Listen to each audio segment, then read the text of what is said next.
Nice. Nice, well done. We made it against all odds. Perfect. You don't have sugar in your tea, do you? No. Anyway. No sneaky sugars. Cheers. Cheers. Maybe to start, when you guys introduce yourself, because obviously I know you, but Yeah. nobody there knows. So I'm Beth and Em Cornelius. And I'm Emily Cornelius, and we're twins, and we've been friends with Saxon since, nearly going on 10 years now? Yeah, nearly Yeah. 10 years. So old news. Started swimming together probably 2 years ago now, and then more regularly with the swim club a year ago. Em and I both work in film. I do the legal side. I'm a lawyer in the film and TV production company. And I do productions and acquisitions, so working in a bit more of the production or creative side as well. At the moment we're working on a short film, our first short film together. Yeah. I've done too many, but and we've produced other shorts together and things, but this is the first one, which is our creative baby vision. Yeah. The short film is called Always Towards the Ocean. Yeah. What's the premise and how does it relate to your story? Always Towards the Ocean is a story, basically a coming of age drama set on the island of Jersey about two twin sisters, Peggy and Lucy, and Lucy Jean. It's the first time that they are really reckoning with the fact that they have to separate. At one point they can't live their whole lives just on the island together doing exactly the same thing as each other, and that kind of painful process of realising that kind of the separation is inevitable. And firstly, the first layer I think is the fear that means that their bond will be weakened, and then secondly the second stage is realising that actually there's nothing that could possibly break their bond, and actually them going their own separate ways and finding who they are as individuals as well as who they are in that twinship actually only strengthens their bond. We grew up on an island together, which is a little bit less dynamic than Jersey, so we've set it in Jersey. And there's an actual unnamed island. Unnamed island in the south of England. It shall remain nameless, but it takes place in the context of the skateboarding and the surfing scene in Jersey, which in real life is very thriving and very cool and happening. But this actually, obviously it's a short film, so we're kind of distilling that into one day, and it's the first day that these twins are racing down to the surf, and they both know that they want to apply to this kind of skateboard collective called Girl Swirl, and which is, shout out Girl Swirl, a real skate collective that really inspired Em and I to first get into skateboarding when we were this 20. Is in Jersey, is it? It's not in Jersey, it's actually based in LA. Okay. But they do chapters all around the world, and so in our film the concept is they both want to go to one of these chapters off the island. One of the twins realises that her sister has got in and she hasn't. But the sister that got in has kept it secret because she doesn't know what to do or how to tell LJ. And so then you have this kind of dramatic irony throughout the film where one of the twins knows something, the other one doesn't. But it's basically just exploring how they go about their day, believing these two different things, but fundamentally realising that's not ever going to be... They want the best for each other and they will always be there for each other. The one thing I really love about the story behind this is that the people who are writing it are themselves who you've engaged to write the story are themselves twins. One thing that has taken a long time, other than us kind of coming together and being in the same place to be able to work on a project together again, is that really also a core of this project is we've always wanted authentic representation on screen and behind the camera as well. Being a twin is genuinely one of the biggest blessings of our entire lives, but at the same time there's a lot of complicated emotions for being twins. There's loads of kind of complicated dynamics at play that make normal things quite difficult sometimes to deal with, and so we wanted to get those nuances onto paper, and we felt quite passionate about the fact that we're twins. We felt that working with twins who would be able to understand that without us having to explain what that's like actually would really be really beneficial. Ironically, I think because we have a lot of non-verbal innate communication and we understand each other, oftentimes we'll just look at each other, something will happen, we'll look at each other and know exactly what's happening. Or I'll just say, even it happened earlier today, I can't even remember what I mentioned, but I went, I think, and you went, oh yeah, I know. So I think actually having then trying to explain that to non-twins, I think because I don't communicate verbally very well with them, it's already just there, is actually much more useful to have an actual, be able to just speak to twins and they get it as well, which is really funny. There's lots of really fun drama basically, and it's kind of basically a coming of age story through the lens of twinship, but that coming of age story is something that everyone goes through, finding universal themes, breaking off, taking the leap. So actually it's not really about it's about twins because that's what we know and that's what we feel strongly about, because that relationship is different and it is unique. But it's kind of more of like a magnifying glass. Yeah, it's more of a magnifying these themes that we wanted to explore. Yeah, exactly. So it's kind of which I think is really offering an interesting, unique perspective, and it's something we want. And obviously gives a big challenge when we're actually trying to cast twins as well. I started chatting to someone at a premiere or a casting pre-screening of one of the films that we've just done, and then as we were chatting, I was chatting to one of the people there, and turns out she was a twin and she writes with her sister. And obviously Victoria and Elizabeth. When the time came, we just thought, wow, we've got to see if they would be interested. And we're really grateful that they were that they were interested, because they've got a really great relationship as well. When you're trying to sort of like maybe discover or like understand stuff about yourself a bit more, right? A really good way of doing that is going to therapy. That's one thing, but also actually as an almost opposite of that is creating something. Do you know what I mean? Like, do you think this is like something that is like informed why you're doing this? Like, is that's it a good question. It definitely is, because while it is definitely informed by themes and experiences of our growing up, it's definitely not autobiographical. No. Like, I wish I was as good a skater as our twins would be. You guys are pretty good. Surfing. Definitely vicariously living through the twins, but it definitely is like a development, but I think it's really interesting having that input now finally from the writers Victoria and Elizabeth, and also our wonderful director Becky, who definitely deserves a shout out. And massive shout out. And also just quick to mention, when we were put in contact with Becky, someone linked us up because she's Jersey based and she's a surfer and she's specifically done really cool surfing films, but turns out, unbeknownst to us, she's a mother of twins. Which is just absolutely insane. So as soon as we found that out, she was like, oh my gosh, this film really resonated with me, and actually I've got twins myself. We were like, this is our director. But I just think that adds so much to the... It does, and I think it will, especially with how we want to shoot it and the style that Becky goes for, because she also does a bit of documentary as well as fiction, or she does documentary as well as fiction, really like letting those scenes play out with the cast and like kind of developing in like a more naturalistic observational style, and seeing the twins that we do cast, what their chemistry is on screen, letting that play out as well, rather than like, because it's all well and good like writing interactions in the script, but we know when we cast our lead twins, they will have interactions which we wouldn't want a script, but we won't need a script because they'll have their own, it'll be a natural way of interacting with each other. We've lived in the world for so long, in terms of like we've constructed the world and the characters so long, and like built it together and like made decks for so long and many years. Now bringing it to screen is like, I think in a scripted way, is definitely adding new elements. Having Victoria and Elizabeth and Becky's input is really adding more texture as well, and in ways we didn't. But it also crystallizes what we want as well, because like things we mentioned or not mentioned, and we'll go, yeah, we think that really fits, or no, that actually no, I think in another way, I think we were thinking more this, and I think that in that sense it kind of just keeps sharpening what we feel the film is truly at its core, which is exciting. Beth, twice in a meeting last week, kept on, rather than calling the characters like Peggy, she'd be like, oh, Emily doesn't do that, Emily wouldn't have done that. Yeah, that's funny. And it was like, and I was like, you mean Peggy, because the character of Peggy's more kind of in line with my role, and LJ is more, or Lucy Jean is more with Beth's role. But Beth a couple of times was like, Emily wouldn't have done that. Or I was like, I promise this is not real. LJ wouldn't have said, Bethany wouldn't have said that. It's just like, we don't want it to be based on our lives, but I think there is an innate sense of what, as a twin, what would be realistic for you to feel like. I think it's more to the truth to the characters and their motivations, because it's so nuanced. The roles you play in the twin role, one wouldn't just suddenly start becoming dominant, and the other one, they are very responsive to each other, so they do have to have a truth to their own characteristics in that dynamic, which does follow through, and actually it makes it quite easy to story, because it's there's a natural progression to what their psyche will be and what their reactions to things would be, which really drives the story in a certain way. And so like, how does that process work between you and the writers? Because obviously you've got your like vision of what it is, but then they have their own thing. Like, how does that work, and how have you found it?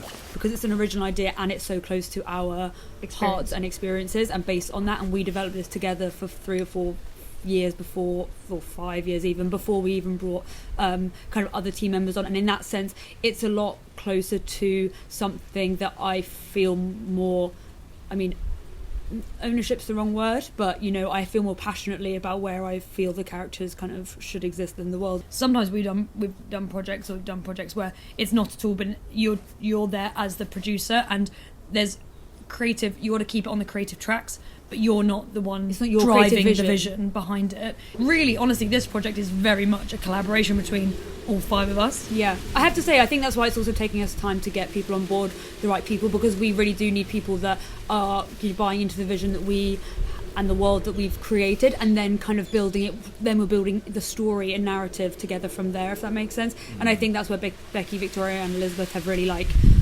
just completely got the vision straight away, which is amazing. Yeah.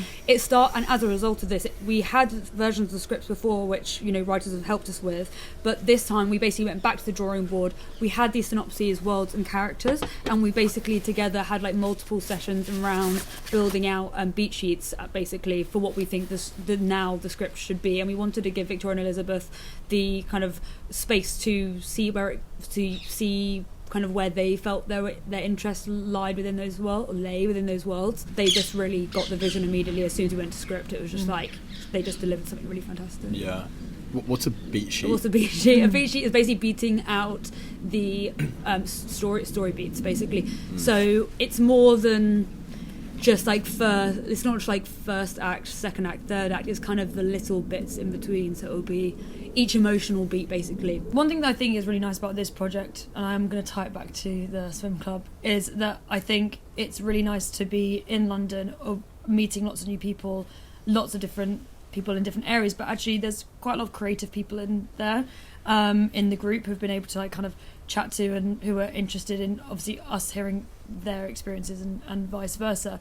But I also think that, for example, the swim club and the energy we want to get in the film as well, again on camera and off camera, is kind of the inclusivity, the fun, the energy of community build of the community. Because this project, we really wanted it to be really just about community, not skateboarding is really cool and you can't be in another club, do you know what I mean? You're a poser, and you're a poser, you're not a poser, and it's not about being the best skateboarder in the world, or the sickest surfer in the entire world. It's just about everyone doing an activity and doing it for the enjoyment of it, rather than to be the best at it. Yeah. It's about turning up and having a go and building community and having a chat and learning about people and learning about yourself in terms of that. And that sort of energy and vibe is what got us into Girlswell, and which was the thing that got us into skateboarding.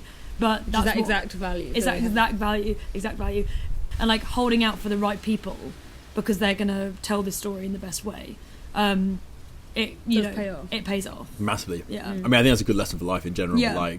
Having a bit of patience, for the right things to come and along. joining with people with the same ethos. I mean, I will say coordinating twins is harder, because every single time you have an extra person. So it's when we need a meeting, rather than just being between a writer and a producer, it's between two writers, 2 producers. Yeah, I quite like that.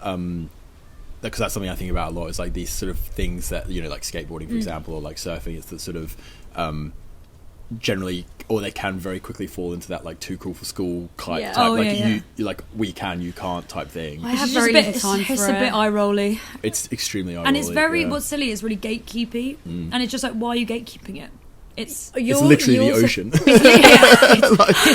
What do you mean? Well, what happened to ponds? You hate the local. Yeah. I mean, it's something that I absolutely despise. So I think that's why it sort of resonates. But it's more why isn't it a more the merrier? Why isn't sport and or things? Why aren't they more the merrier? There's really no reason other than some weird superiority complex thing. You want to encourage people to get in the water, to get on the boards, to get in the water for swimming. Growing up in Australia, the localism that exists around beaches and surfing in particular, it's just so nasty. It's a barrier to it becomes a barrier to entry, and it makes an environment which should be all these things like swim club, skateboarding, surfing, being in the ocean.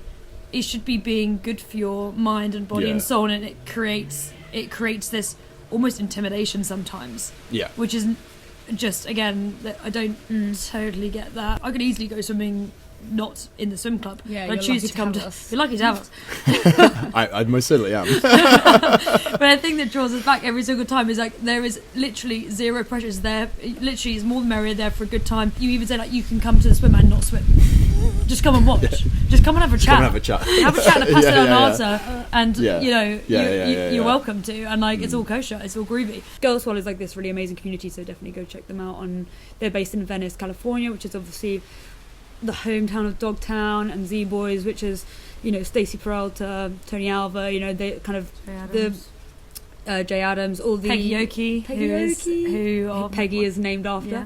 Who was the only girl in the Z Boys, which is the first kind of skate group to basically, they invented skateboarding in the way that we know it now. Yeah. They invented like vert skateboarding basically by skating like it was a massive drought in California in the 70s, and all the swimming pools like dried up, and they started basically and they had to pump them out because they weren't allowed to fill up the swimming pools, so then they would jump into like neighbours or people, not even neighbours, just people's big houses, and they would empty out their swimming pool and then skateboard in the swimming pool, and that's kind of how we got the bowls that we know now.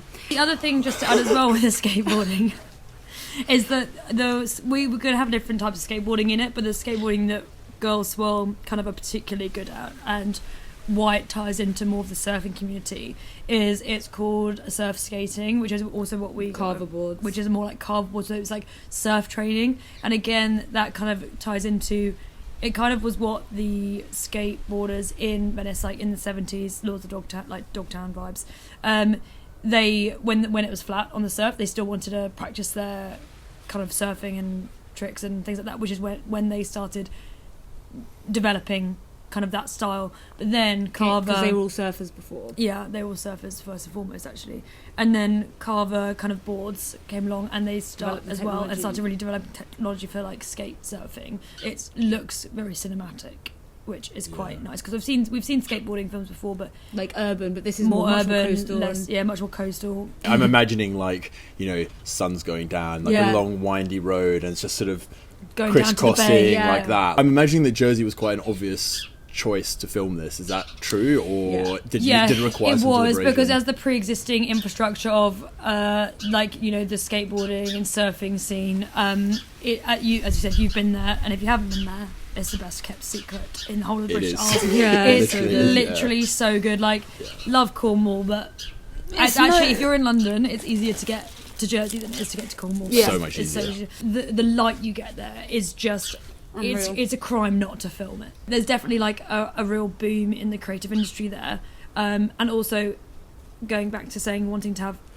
a really good team on and off camera, is we're really passionate about trying to create those opportunities for local people to kind of have those opportunities to work on and skill up on the island. I didn't want to leave. I almost didn't leave, but I thought if I don't go now and try the film and TV thing, it's gonna get harder and harder. I just knew I would never leave Jersey, and not that like staying there is a bad thing, but I just had this itch to scratch with like working in the film and TV industry, particularly in the UK and London, and I thought now's the time to do it. So I did go do it, and it has worked out, but there's not a day go by that I don't think about like Jersey. We loved the idea of setting on an island because it's kind of a visual representation of like that like being on an island and being a twin, being like safe in that island, and you could stay there and stay in that little nest forever, or you could break out. And then also that feeling same with the twinship, and also that feeling of like enjoying your island, being safe. It's like a little bubble, which is like a blessing and also a bit of a curse. I think it's really cool. This is a project that we've been really passionate about for a long time, and I think like obviously we hope that it's basically this short operates more as a proof of concept for a feature film, because I think the world is really cool and there's so much to explore, and obviously you would kind of expand the drama in like so many different ways. Especially would love to expand like the sport, like skateboarding element as well, which would be really cool.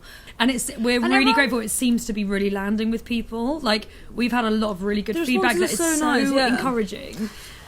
Because when you're in your little vacuum and you're like working your project, you're like, I love it and I like it, but then you also have this, I'm like, oh my gosh, is this going to land? We've launched our crowdfunder because it's part of our kind of wider financing project. An element of it is going to be crowdfunded.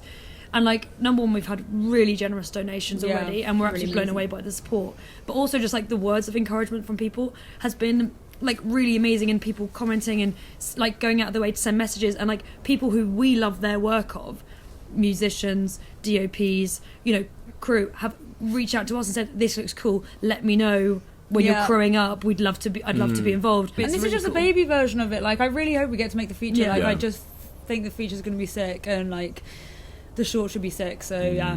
Like, obviously you love it, but then it does really help to get that like external feedback Yeah. sometimes. You're in an echo Yeah. chamber. You're like, well, yeah, of course I'd love Yeah. it. I'm on the bloody project. Yeah. Like, I wrote I'm it. making this film in Yeah. my own interest. I'm getting an appreciation of how difficult these things are Oh, to yeah. pull together. Like and I don't think many people really get the opportunity to see the back end of even just like a short film. If you know any twins who can act, Surf and skate. surfboard and skate, casting call, yeah. yeah.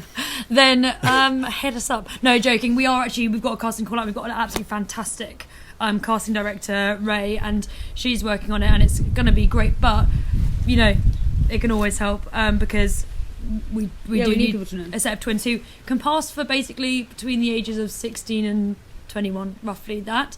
So yeah, casting call. Let us know if you hear anything. But you don't need to skateboard or surf.